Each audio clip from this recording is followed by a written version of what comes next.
کسی گاؤں میں ایک غریب مولوی رہتا تھا۔ وہ گاؤں کی مسجد میں امامت کروا کر اپنے خاندان کا پیٹ پالتا تھا۔ اس کی ایک ہی بیٹی تھی جو انتہائی خوبصورت تھی۔ محلے کا ایک امیر زادہ مولوی کی بیٹی پر عاشق تھا اور کسی طرح اس سے شادی رچانا چاہتا تھا، لیکن وہ شراب اور بری صحبت کا عادی تھا۔ اس لیے جیسے ہی اس نے رشتہ بھیجا، مولوی صاحب نے اپنی بیٹی کا رشتہ دینے سے انکار کر دیا۔ یہ بات اس امیر زادے کو بہت بری لگی۔ اس کو اپنی توہین محسوس ہوئی کہ ایک غریب مولوی نے اپنی بیٹی کا رشتہ اس کو دینے سے انکار کر دیا۔ اب وہ اپنی توہین کا انتقام لینے پر اتر آیا۔ اس نے سوچ لیا کہ کسی بھی طرح مولوی کی بیٹی کو بدنام کر کے چھوڑے گا تاکہ کوئی بھی اس کے ساتھ شادی پر آمادہ نہ ہو سکے۔ خدا کا کرنا ایسا ہوا کہ کچھ عرصے بعد مولوی کی بیٹی کو پیٹ میں درد ہونے لگا جو آہستہ آہستہ زیادہ بڑھ گیا۔ مولوی کی بیوی اپنی بیٹی کو گاؤں کے حکیم کے پاس لے گئی، جس نے نبض دیکھ کر دوا دے دی۔ اس دوا سے وقتی طور پر اس کے پیٹ میں آرام آ گیا، لیکن کچھ مہینوں کے بعد ایسا ہوا کہ لڑکی کا پیٹ پھولنا شروع ہو گیا۔ پیٹ پھول کر ایسا ہو گیا کہ جیسے وہ لڑکی حاملہ ہو۔ مولوی اور اس کی بیوی اپنی بیٹی کو ایک بار پھر گاؤں کے اس حکیم کے پاس لے گئے۔ اس وقت تشخیص کا طریقہ اتنا جدید نہیں تھا، نہ ہی الٹراساؤنڈ کی سہولت تھی۔ حکیم نے لڑکی کا معائنہ کیا اور کہا کہ یہ لڑکی حاملہ ہے۔ مولوی اور اس کی بیوی بہت پریشان اور شرمندہ ہوئے اور بیٹی کو لے کر گھر واپس آ گئے، کیونکہ ان کی بیٹی ابھی کنواری تھی۔ ان دونوں کا خیال تھا کہ ان کی بیٹی کسی کے ساتھ منہ کالا کرواتی رہی ہے۔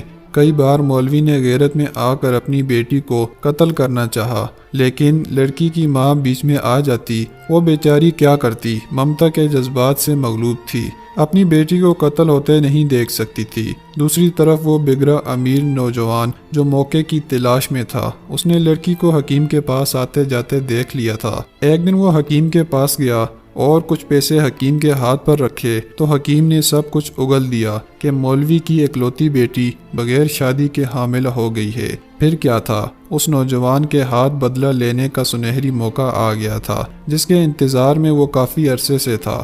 اس نے گاؤں کے میراثی کو بلایا اور کچھ پیسے دے کر کہا کہ یہ خبر گاؤں کے ہر گھر میں پہنچا دو۔ چنانچہ میراثی نے یہ خبر سارے گاؤں میں پہنچا دی۔ اب گاؤں کے لوگ بات کی تصدیق کرنے مولوی کے گھر میں آنا شروع ہو گئے۔ جب انہوں نے پوچھا کہ کیا یہ سچ ہے تو مولوی نے چپ چاپ سر جھکا لیا۔ بس پھر کیا تھا، لوگوں نے مولوی سے گاؤں کی مسجد کی امامت واپس لے لی اور اس کو گاؤں چھوڑنے کا کہہ دیا۔ اس بات سے مولوی اور اس کی بیوی شدید پریشان ہو گئے۔ ایک کے بعد دوسری مصیبت ان پر ٹوٹ پڑی تھی، جبکہ مولوی کی بیٹی جانتی تھی کہ وہ باکردار ہے اور اس نے بدکرداری تو دور کی بات، کسی اجنبی کی طرف آنکھ اٹھا کر بھی نہیں دیکھا تھا، لیکن وہ کیا کرتی، سو خاموشی سے اپنے بربادی کا تماشا دیکھتی رہی۔ ایک صبح کسی شخص نے مولوی کے دروازے پر دستک دی۔ جب مولوی باہر نکلا تو اس آدمی نے اپنا تعارف کروایا اور بتایا کہ وہ ایک حکیم ہے اور اس کو خبر ملی ہے کہ آپ کی بیٹی بیمار ہے اور آپ سخت پریشان ہیں، تو میں دوسرے گاؤں سے سفر کر کے آپ کے پاس آیا ہوں، کیونکہ میں آپ کا وہی شاگرد ہوں جو بچپن میں آپ سے قرآن پڑھتا رہا ہوں۔ مولوی صاحب جو پہلے ہی بہت پریشان تھے، اس کو یہ سہارا غنیمت لگا، کیونکہ وہ ایک باپ بھی تھا اور بیٹی کے پیٹ کی تکلیف سے پریشان رہتا تھا۔